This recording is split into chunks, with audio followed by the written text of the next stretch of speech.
അസ്സലാമു അലൈക്കും വറഹ്മത്തുള്ളാഹി തആല വബറകാതുഹു. ബഹുമാനപ്പെട്ട ഉസ്താദുമാരെ, പ്രിയപ്പെട്ട കൂട്ടുകാരെ, ഫറാസ്തയുടെ ഈ വന്യമായ വേദിയിൽ ഒരു കൊച്ചു കഥ പറയാൻ ഞാൻ ആഗ്രഹിക്കുന്നു. എല്ലാവരും ശ്രദ്ധിച്ച് കേൾക്കുമല്ലോ. എൻ്റെ കഥയുടെ പേര് മെലിഞ്ഞ ആടും കവിഞ്ഞ പാത്രവും. മക്ക വിട്ടിറങ്ങിയ പ്രവാചകർ സല്ലല്ലാഹു അലൈഹി വസല്ലവും കൂട്ടുകാരൻ അബൂബക്കർ റളിയല്ലാഹു അൻഹുവും വിശുദ്ധ പുണ്യ റബീഉൽ അവ്വലിന്റെ പൊന്നമ്പിളിയെ സാക്ഷിയാക്കി മദീനയിലേക്ക് യാത്ര തിരിക്കുകയാണ്. മദീനയിലേക്കുള്ള വഴി കൃത്യമായി കാട്ടിക്കൊടുക്കുവാൻ അബ്ദുല്ലാഹിബിൻ ഉറൈഖത്ത് മുന്നിലുണ്ട്. സേവകനായി ആമിർ ബിൻ ഫുഹൈറയും സംഘത്തിലുണ്ട്.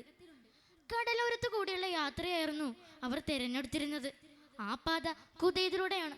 മക്കക്കടുത്തുള്ള ഒരു പ്രസിദ്ധമായ ഗ്രാമമാണ് ഖുദൈദ്. അവിടെയാണ് ഉമ്മുമവദിന്റെ വീടുള്ളത്. അവരാകട്ടെ തങ്ങളുടെ കൂടാരനരികിലൂടെ പോകുന്ന യാത്രക്കാർക്കൊക്കെയും ഭക്ഷണവും വെള്ളവും നൽകുന്നതിൽ ആനന്ദം കണ്ടെത്തുന്ന ഒരു നല്ല സ്ത്രീയായിരുന്നു.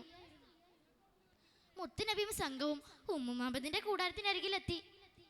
പതിവ് പോലെ പല യാത്ര സംഘങ്ങളും അവിടെ വന്നു ചേർന്നിട്ടുണ്ടായിരുന്നു. എന്നാൽ ഏവരുടെയും പ്രതീക്ഷകളെ തകിടം മറിക്കുകയായിരുന്നു അവിടുത്തെ സ്ഥിതിഗതികൾ.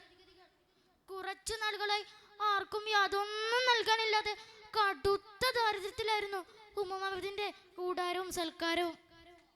ഏവരുടെയും വിഷമം മുത്തുനബി സല്ലല്ലാഹു അലൈഹി വസല്ലം മനസ്സിലാക്കി ചുറ്റുമൊന്ന് കണ്ണോടിച്ചു. അതാ കൂടാരത്തിനരികിലൊരാട്. ഒറ്റ നോട്ടത്തിൽ അറിയാം, യാതൊരു പ്രതീക്ഷയുമില്ലാതെ മെലിഞ്ഞൊട്ടിയൊരാട്. മുത്തുനബി ചോദിച്ചു, ഇതിൽ നിന്ന് കറക്കാനായി പാലുണ്ടാകുമോ? അത് ക്ഷീണിതയാണെന്നും പാലുണ്ടാവാൻ തരമില്ലെന്നും ഉമ്മുമവദിൻ പ്രതിവദിച്ചു. എന്നാൽ എനിക്കിതിനെ കറക്കാൻ അനുവാദം നൽകുമോ? ഉമ്മുമവദിൻ അനുവാദം കൊടുത്തു. ശേഷം മുത്തുനബി ആടിനെ അരികിലേക്ക് വിളിച്ചു. തൃക്കരങ്ങൾ ഉയർത്തി അള്ളാഹുവിന്റെ നാമം ഉരുവിട്ട് ആടിന്റെ അകിടിൽ തടവി.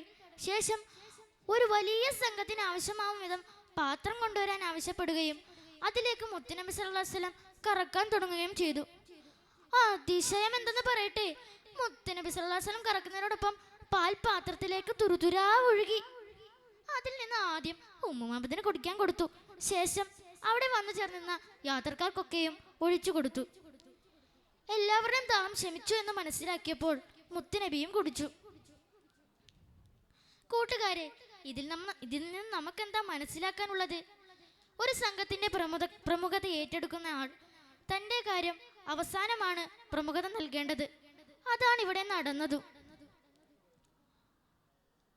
പാലൊഴിഞ്ഞ പാത്രത്തിലേക്ക് മുത്തുനബി സല്ലല്ലാഹു അലൈഹി വസല്ലം വീണ്ടും പാൽ കറക്കുകയും അത് ഉമ്മുമവദിനെ ഏൽപ്പിക്കുകയും ചെയ്തു. മുത്തുനബി യാത്ര തുടങ്ങി. അതാ കൂടാരത്തിലേക്ക് മെലിഞ്ഞ പെൺകോലാടുകളെ തെളിച്ചുകൊണ്ട് ഉമ്മുമവദിന്റെ ഭർത്താവ് അബൂമവദ് കൂടാരത്തിലേക്ക് വരികയാണ്. കൂടാരത്തിലെത്തിയതും അദ്ദേഹം അതിശയപ്പെട്ടു. കറവയുള്ള ഒരാട് പോലും കൂടാരത്തിലില്ലായിരിക്കെ ഈ പാൽ എവിടുന്ന് കിട്ടി? ഉമ്മുമവദിൻ നടന്ന കാര്യങ്ങളൊക്കെ വിശദീകരിച്ചു. അബൂമവദ് പറഞ്ഞു, തീർച്ചയായും അദ്ദേഹം ഖുറൈശിയാണെന്നും ഇപ്പോൾ ഖുറൈശികൾ തിരയുന്നതും അദ്ദേഹത്തെയാണ്.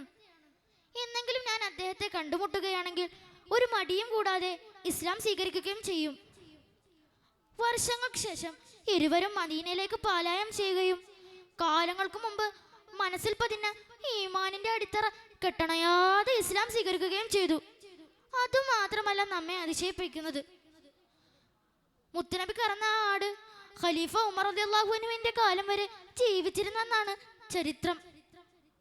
ഇത്രയും പറഞ്ഞുകൊണ്ട് എൻ്റെ ഈ ഒരു കൊച്ചു കഥ ഞാൻ ഇവിടെ അവസാനിപ്പിക്കുന്നു. വആഖിറു ദഅവാനാ അൽഹംദുലില്ലാഹി റബ്ബിൽ ആലമീൻ.